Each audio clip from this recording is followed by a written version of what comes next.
Oi gente, tudo bem? Eu sou a Gabi e hoje eu vim falar um pouquinho sobre a Ilíada do Homero, dando continuidade ali ao nosso projetinho de lendo os clássicos, né? Esse aqui é o segundo livro da nossa lista, mas o primeiro ali do cânone, né, da literatura ocidental.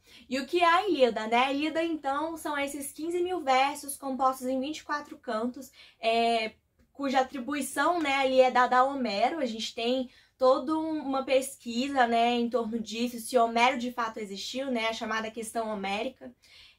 Então, tem várias evidências ali que os autores, que os pesquisadores procuram dentro do texto para conseguir dar base, né, para essa teoria, para elaborar mais disso, né? E é parecido com o Gilgamesh nesse sentido, porque a gente também não sabe se o Sinleq Unine de fato existiu e se ele de fato compôs ali, né, a epopeia de Gilgamesh. Também é marcado pela tradição oral e por muita historicidade, né? Como ele é marcado por tradição oral, ele vai ter alguns macetes de leitura, alguns macetes para decorar, né? Porque era transmitido oralmente ali pelos contadores de história, né? Pelos nossos queridos aedos. E dentro da Ilíada a gente vai reparar que vai ter uma composição chamada composição anular. Então o nosso poeta, ele parte de um ponto inicial, desenvolve essa ideia e finaliza voltando para o ponto inicial. A gente também tem repetições de palavras, de ideias, de personagens, de falas. A gente vai ter também ali uma métrica muito bem estabelecida, apesar de que nessa minha edição da Penguin ela não vai estar seguindo essa métrica, esse ritmo, né, na qual a poesia deve ser lida, mas ela existe em outros textos, em outras edições que você pode estar procurando. Tem ali na Wikipédia, se eu não me engano, tem alguns trechos para você escolher ali qual edição te agrada mais, né? Qual das traduções te agrada mais, inclusive a que é marcada metricamente. Então, dá uma olhadinha lá depois. Esse texto também tem teor histórico, né? Não só no sentido ali das pessoas postularem se a Guerra de Troia de fato existiu ou não, isso é irrelevante para o desenvolvimento, né? Mas no sentido de ter muitos costumes, muitas crenças daquele povo, daquele período no qual a Ilíada foi escrita. Então a gente vai ter ali um livro mesmo de normas e condutas. Então a gente vai ter ali marcas da sociedade, né, daquele período, bem como todas as crenças que essas pessoas tinham. E apesar ali de ser esse livro, né, de conduta, né, de normas de conduta, ele não é moralista no sentido de trazer um moral absoluto a ser seguido. Ele não traz um personagem que é bom ao extremo e um personagem que é mau ao extremo. A gente não tem, por exemplo, Heitor bonzinho, Aquiles malvado ou vice-versa. Ou então, Troia boa, Grécia má ou vice-versa. A gente tem seres humanos que estão lidando com batalha, que estão lidando com uma guerra que já está durando ali seus 9, 10 anos. Então a gente vai ter muito disso presente no texto para as pessoas, para o leitor tirar suas próprias conclusões. Nesse sentido, o Homero, ele dá muita autonomia para os seus personagens. Então quando ele vai te apresentar, ele é bem objetivo em quem ele está te apresentando e em quais fatos ele está te narrando. Ele não vai dar rodeios e ele não vai ficar dando características para você se apegar àquele personagem de modo que você compre as brigas dele. Você vai mudar de lado diversas vezes, principalmente quando você for ver ali o lado de cada personagem, né, que vai ser apresentado ali para você. E a Ilíada não vai contar, como muitos pensam, ali a Guerra de Troia inteira. Muito pelo contrário, ela vai narrar ali só um pedacinho de um evento que aconteceu dentro da guerra. Então é uma situação que aconteceu ali durante o cerco de Ílion, envolvendo, né, ali os gregos e os troianos, principalmente o exército grego. E esse fato, né, que aconteceu foi a ira de Aquiles. Você não vai saber ali, por exemplo, como a guerra começou, ou até vai, mas assim, não profundamente. Você vai saber quando os personagens estiverem conversando entre eles e chegarem a algum assunto parecido e comentarem alguma situação que ocorreu. E aí você vai, tá, foi por isso que a guerra aconteceu. Que no caso, né, ali foi o rapto, entre algumas aspas, da Helena, esposa de Menelau. Então a gente tem ali o Paris, né, se apaixonando por Helena, Helena se apaixonando por Paris, e ela indo embora com ele pra Troia, e eles entrando ali em guerra, né? Os troianos e os gregos, por conta, né, do rapto da esposa do rei. Então a gente era motivo, né, pra causar uma guerra. Bom, mas isso, e a gente também não vai saber, né, dentro dessa narrativa, qual é o desfecho da guerra. Quem venceu, quem perdeu, a gente não vai saber de nada disso. Mas a gente vai ter muitas cenas de batalha. E as cenas de batalha são muito boas. Ou você chora de rir, ou você chora de tristeza, porque algumas cenas são bem pesadas e você fica sentimental. Mas sobre o que vai falar a Ilíada, né? Os gregos estavam ali, né, atacando o povoado, atacando cidadezinhas para chegar até Ilion. E durante, né, essa guerra, essas pequenas batalhas que estavam acontecendo ali pela cidade, eles pegaram como espólio uma menina chamada Criseida. Criseida era filha do principal sacerdote do templo de Apolo e ela foi tomada como espólio do Agamenon, irmão de Menelau.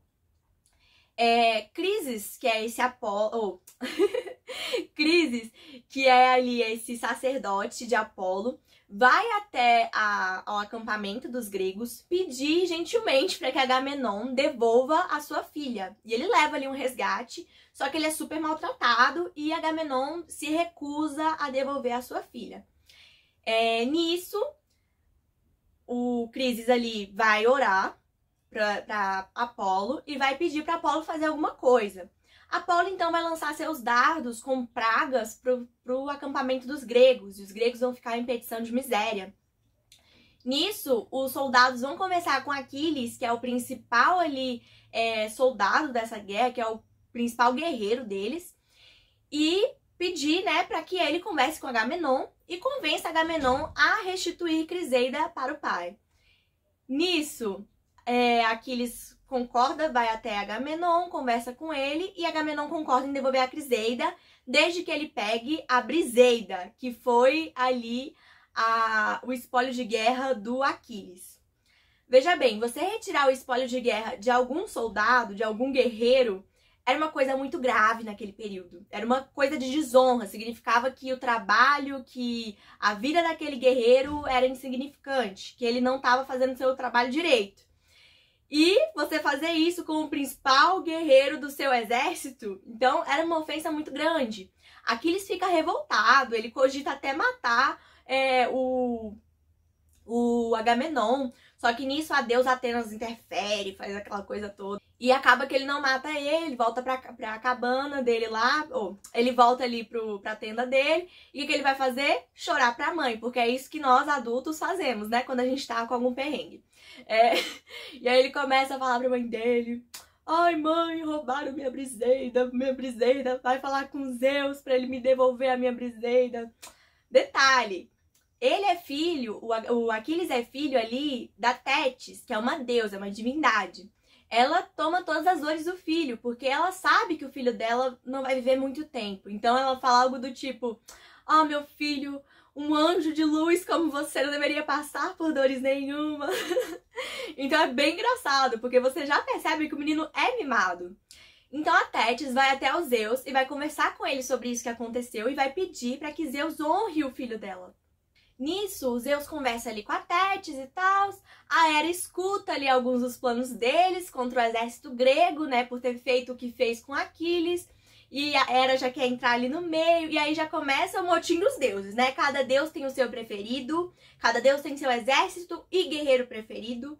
Eles tomam as dores dos mortais, e é até muito engraçado você ler isso, porque eles interferem o tempo inteiro dentro da guerra e dentro da narrativa, e é uma encheção de saco do caramba, porque tipo, tá aqui os heróis, tá aqui os deuses, e tá aqui Zeus.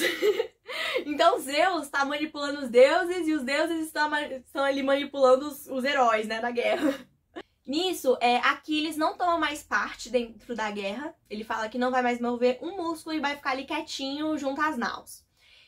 Os gregos, apesar deles terem ali muitos dos seus soldados valorosos, né? A gente tem o Ájax, a gente tem ali Patroclo, a gente tem vários heróis, né, de guerra que são importantes, que são valentes e valorosos.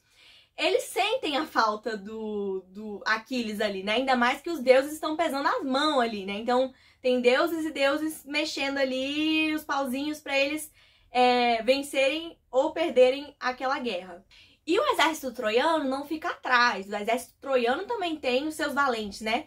Se o Aquiles é ali o principal guerreiro dos gregos, a gente tem Heitor, que é o principal guerreiro ali dos troianos. E o Heitor é esse cara valoroso, né? O Heitor, ele começa muito valoroso e você se apaixona por ele, porque ele rouba a cena. Então, a gente tem ali uma situação em que ele tá lutando com outro soldado, e aí no meio dessa batalha, anoitece, ele percebe que esse soldado que é dos gregos, né, é muito valente, e ele fala, não, vamos trocar as espadas e não vamos mais lutar hoje, e vamos apertar as mãos, porque eu reconheço o seu valor, bem como você reconhece o meu. Então a gente tem essa demonstração ali, né, de virtude, de valor, e aí cada um segue seu rumo. Em contraponto, o Paris, né, que é o irmão ali de Heitor, e o homem que raptou a Helena, ele é um panguão, ele é um babaca, assim. Tem uma situação ali em que eles combinam, né, Paris e Menelau combinam de lutar entre eles, e aí, se Paris ganhar, ele ganha a guerra, né, Troia ganha a guerra, então ele pode ficar com a Helena, e se Menelau ganhar, Paris devolveria a Helena e os gregos ganhariam a guerra. Nisso eles lutam, só que aí Paris perde miseravelmente. E quando Menelau vai pra matar o Paris, me chega Afrodite, coloca um véu, uma fumaça, sei lá que diabo é aquilo, em torno do Paris e ajuda ele a fugir de lá. E aí Paris volta ali pra casa, Heitor encontra ele, olha pra cara dele e fala tipo, tu é um covarde, meu irmão, tu fugiu do rolê, né? O homem venceu lá e você não... Nossa, que absurdo isso. Não, devolve logo a Helena. E o Paris, não vou devolver, a Helena é minha, não devolvo, não devolvo. E a Helena não fica atrás. Meu Deus, que mulher insuportável. Ela fica se xingando a narrativa inteira. Ela fica, ai, cadela que sou, que abandonei meu marido e vim me meter com este pânguas que chamo de marido agora. Enfim, ela fica se xingando a narrativa inteira. Chega a ser chata. Nossa, é muito chata. E não é só Afrodite que se mete no meio da batalha. Como eu disse, vários outros deuses entram o tempo inteirinho dentro da batalha para conseguir ali proteger os heróis que eles gostam mais. Tem uma cena que é incrível, porque os deuses, eles se ferram também. E isso é muito engraçado. Ares fica gravemente ferido ali no meio da batalha. Ele tá disfarçado, lutando lá no meio do exército. Aí ele vai pro Olimpo, e Zeus já tinha falado pros deuses não se meterem mais nos assuntos dos mortais, dessa guerra e tal.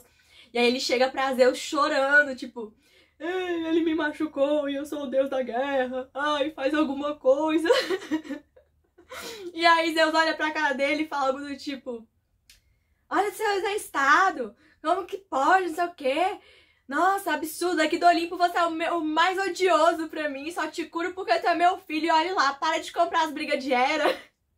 Então é muito engraçado. Enfim, mas ao mesmo tempo que é engraçado, a gente também percebe um teor ali de peso, né? Porque, afinal de contas, é uma guerra, então tem chacina pra todo lado, tem família se despedindo, exemplo, o Heitor se despedindo da esposa, é uma das cenas mais fortes que tem. Ele chega ali pra ela porque ele sabe que ele vai morrer na guerra, ela sabe que ele vai morrer na guerra, ele conversando com a família dele, então é muito pesado, né, esse tom de despedida. A gente tem a Tétis e o Aquiles, que apesar de ter essa relação meio mamãe, me salva, você percebe ali que tem um laço muito forte, né, poxa, ela tá mandando o filho dela pra guerra também, né, apesar de que ele tá ali sem tomar parte, por enquanto, por ordens, né, dela e porque ele quer ser honrado e essa coisa toda. E essa coisa de honra também é muito pesada em toda a narrativa, né? E qual é o desenrolar, né, dessa história toda? O Agamenon percebe que fez besteira, tenta ali devolver a Briseida do Aquiles, só que Aquiles não quer saber, ele não quer conversa, e aí ele se pergunta, né, se realmente vale a pena tudo aquilo ali, toda aquela guerra, né, a guerra que não é dele, lutar batalhas que não são dele. E tem uma profecia que fala que os gregos não vão conseguir vencer sem o Aquiles, mas que o Aquiles vai morrer, né, ali nessa guerra, algo do tipo. Então, ele se pergunta se vale mesmo a pena ele entrar na história, né, ou se vale a pena ele viver uma vida longa, né. Então, ele vai questionar tudo isso. E aí o melhor amigo dele, o Patroclo, também pede pra ele voltar pra batalha, né? Faz o apelo, porque o exército tá caindo na mão do Heitor. E o Aquiles não aceita, mas Patroclo faz um pedido, né? Pede então pra que ele dê a armadura, as armas dele pra Patroclo, pra que Patroclo entrasse ali e fingisse que era ele e desse uma moral ali pro exército grego. Nisso, Aquiles concorda, né? Dá ali as armas, a armadura pra ele. E Patroclo vai destruindo na guerra. E é engraçado, assim, engraçado no sentido de interessante, né? Como que tudo isso se dá pela articulação dos deuses, né? Os deuses vão tramando, principalmente Zeus. Zeus é o mais manipulador. E apesar dessa manipulação toda dos deuses em cima desses personagens humanos, a gente percebe que esses personagens também têm autonomia. Por exemplo, Zeus em momento nenhum endureceu o coração de Aquiles, entende? Zeus só tá ali mexendo os pauzinhos pra honrar o Aquiles. Então Aquiles poderia muito bem já ter voltado pra batalha ali quando Agamenon pediu desculpa e prometeu mundos e fundos pra ele. Só que ele não quis. Então assim, a gente percebe esses traços de autonomia no personagem e a gente percebe como eles com suas próprias pernas se encaminham pra desgraça ou pra glória. E isso é muito interessante de perceber também, porque a gente pode ficar com a impressão de que tudo tá acontecendo pelos deuses, tudo tá rolando pela mão dos deuses. E não é bem assim. E a gente percebe que até Zeus tem os seus preferidos, só que Zeus tá planejando algo maior. E a gente não entende muito bem o que ele tá planejando ali durante a narrativa. E isso é muito interessante, porque o leitor não vai conseguir entender quais são os planos de Zeus. Zeus, ele não tá do lado de A ou de B. É muito mais profundo do que isso, tanto é que tem uma cena em que ele vê ali o filho dele sendo morto em batalha e ele fala que aquilo ali doía muito o coração dele, que ele não queria que o filho dele fosse morto, e os deuses rebatem, né? Não, mas você prometeu, mas você proibiu a gente de salvar os nossos preferidos. Como que você pode salvar os seus preferidos e a gente não pode tomar partido? Não, não faz isso. Então Zeus responde, né? Não, eu seria odioso se fizesse isso. Eu estou falando que me dói muito, eu não vou fazer nada, só vou pedir para Apolo catar o corpo dele para dar as honrarias e sepultar meu filho, que inclusive foi morto ali pela mão do Patroclo, né? E Zeus fala, não, é necessário que ele seja morto pelo Patroclo e que Heitor depois mate o Patroclo para que Aquiles volte para a guerra e mate Heitor. Então ele já anuncia para você o que ele quer que aconteça, né? Então tem todo esse planejamento ali do Zeus, né? Essa ação permissiva, né? A gente fala, o pessoal que estuda mais a Bíblia fala isso, né? Ação permissiva de Deus. É meio que isso dentro da Ilíada também. Então ali o Patroclo mata esse filho de Zeus, Heitor mata Patroclo, e aí acontece uma guerra pelo corpo do Patroclo. Heitor e o exército grego ficam disputando ali o corpo dele. E essa aí é a híbris cometida ali pelo Heitor, porque o Heitor fala que vai fazer e vai acontecer com o corpo de Patroclo. Ele fala que vai ali dar pros cães, que vai arrastar o corpo dele, que vai fazer isso, que vai fazer aquilo. E isso ali era uma grande desonra, né? Porque tinham ritos a serem feitos ali durante, né? Mesmo durante uma guerra, né, tinha que se fazer esses ritos para a pessoa que morreu conseguir chegar até o Hades, né? Então a gente vê isso durante toda a história. A gente tem aí os guerreiros correndo pro campo de batalha quando dá noite, né? Pedindo pausas, né? Justamente para recolher os corpos dos mortos que ficaram para trás. Então isso era muito importante para aquele povo. Então o Heitor falar que vai fazer isso com o corpo do Patroclo era um absurdo, né? Então essa foi a híbris cometida por ele. Nisso os gregos conseguem pegar o corpo do Patroclo, o Heitor se conforma, pega só as armaduras, as armas, as coisas que ele estava usando e volta para casa, e nisso eles levam o corpo de Patroclo de volta pro acampamento e contam para Aquiles. Esse era o melhor amigo do Aquiles, tal como o Enkidu era pro Gilgamesh. Então a mesma coisa ali que o Gilgamesh sentiu, que ele chora ali em cima do corpo dele e tal, é a mesma coisa, é praticamente a mesma cena. Então o Aquiles vai chorar, vai ficar furioso, vai ficar com ódio no coração, vai conversar com Agamenon e vai voltar pra batalha. E veja bem, quando ele volta pra batalha, ele volta pra destruir. Eu vou narrar aqui um trechinho que eu separei, Só pra você sentir o gostinho do que é o Aquiles em batalha e pra você ver também como são descritas as cenas de batalha dentro da Ilíada. Parece cena assim de filme, de tão puxado que é. Quando Heitor se apercebeu de que o irmão Polidoro segurava os intestinos nas mãos, tombado por terra, uma neblina sobre os seus olhos se derramou, e já não aguentou estar longe do combate, mas saiu contra Aquiles, brandindo a lança afiada, qual labareda. Porém Aquiles, ao vê-lo, logo saltou e proferiu uma palavra ufanosa. Perto está o homem que mais me feriu o coração, ele que me matou o amigo mais honrado. Não será por mais tempo que nos evitaremos nos diques da guerra. Falou, e com sobrolho carregado disse ainda ao divino Heitor: aproxima-te, para que te atinjas depressa os nós dos morticínios. Mas sem medo lhe deu resposta Heitor de alma faiscante: Pelida, não esperes assustar-me com palavras como se eu fosse uma criança. Eu próprio bem sei proferir injúrias e insultos vergonhosos. Sei que tu és valente e que eu próprio sou muito mais fraco. Mas essas coisas assentam sobre os joelhos dos deuses. Se eu, embora mais fraco, te privarei da vida com o arremesso da lança, já que anteriormente afiada se revelou a minha arma. Assim dizendo, apontou e arremessou a lança, mas Atena, com um sopro, a desviou para trás do glorioso Aquiles, respirando-ao de leve.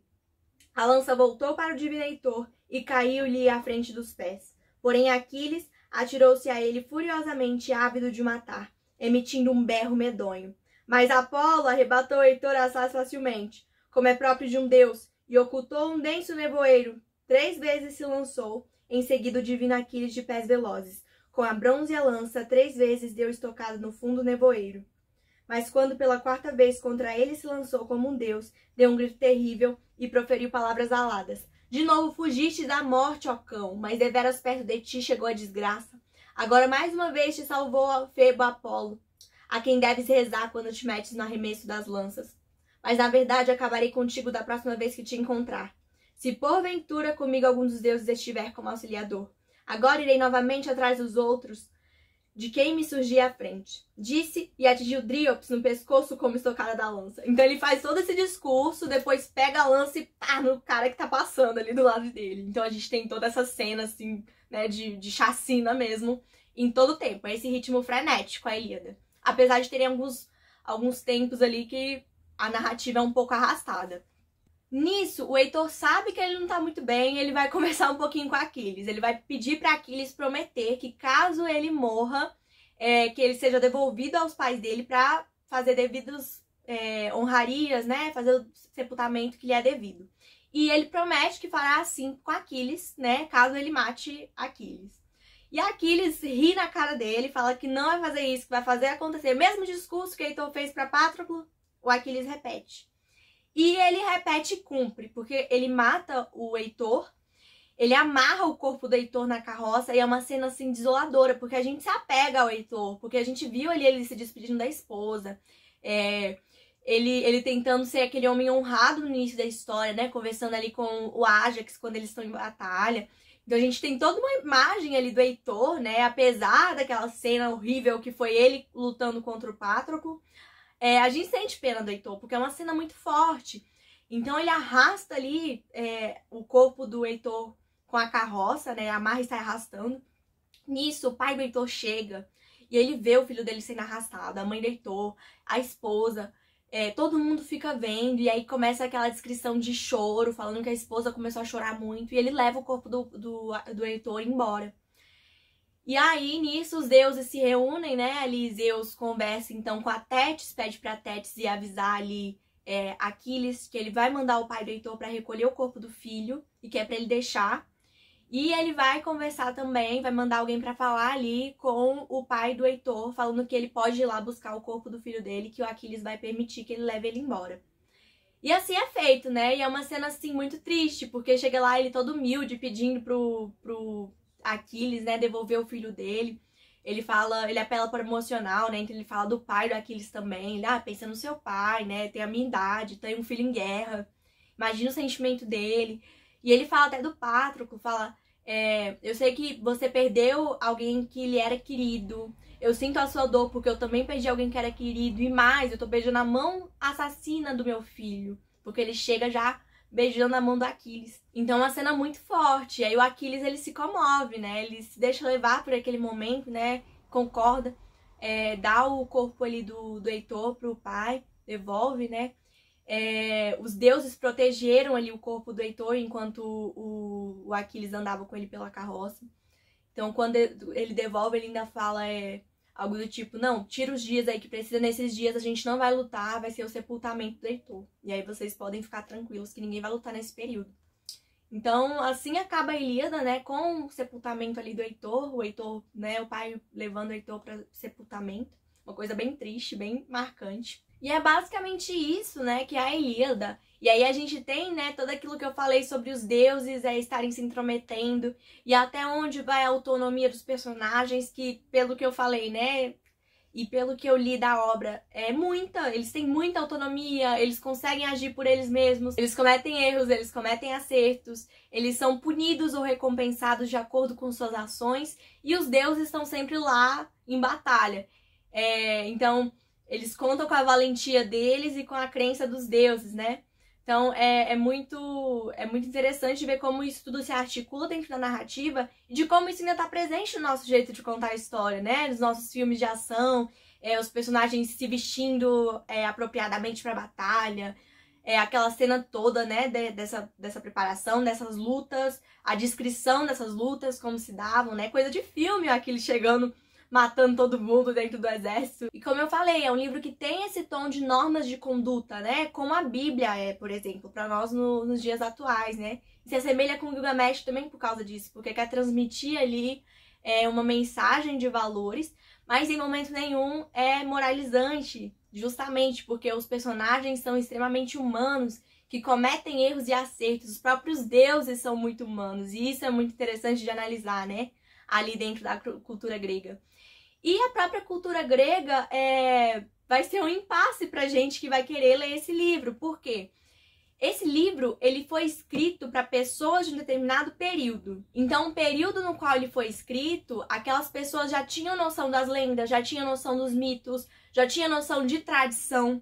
Se a gente se deparar com esse livro sem ter nenhuma preparação, assim, para entender, né, para se aprofundar ali no que tá querendo dizer, quais são as lendas, quais são as divindades, quais são os personagens principais, a gente vai ficar um pouco perdido dentro dessa história. Então, mas sempre dá pra dar ali, né, aquela pesquisada, a gente pode ir atrás de livros, então a gente vai ter que recorrer a leituras de fora, né, porque é muito importante para você conseguir entender a Ilíada. E a própria linguagem também ali é um obstáculo para quem é um leitor de primeira viagem. Recomendo muito essa edição da Penguin, porque ela é muito bem escritinha, ela é muito bem feita, ela é bem fácil, assim, fácil, mais fácil que outras edições, pelo menos. Isso que eu quis dizer. Mas tá aí, né? Então é uma boa pra quem quer começar a ler a Ilíada. Bom, esse foi o vídeo de hoje, espero que você tenha gostado. Me demorei um pouco na explicação, mas é porque é impossível falar rápido da Ilíada, porque é uma obra extraordinária, muito rica. Espero que tenham gostado. Se vocês gostaram, curta, compartilhe, comentem. Me sigam nas redes sociais, eu tô postando mais por lá também. E é isso. Beijo, tchau!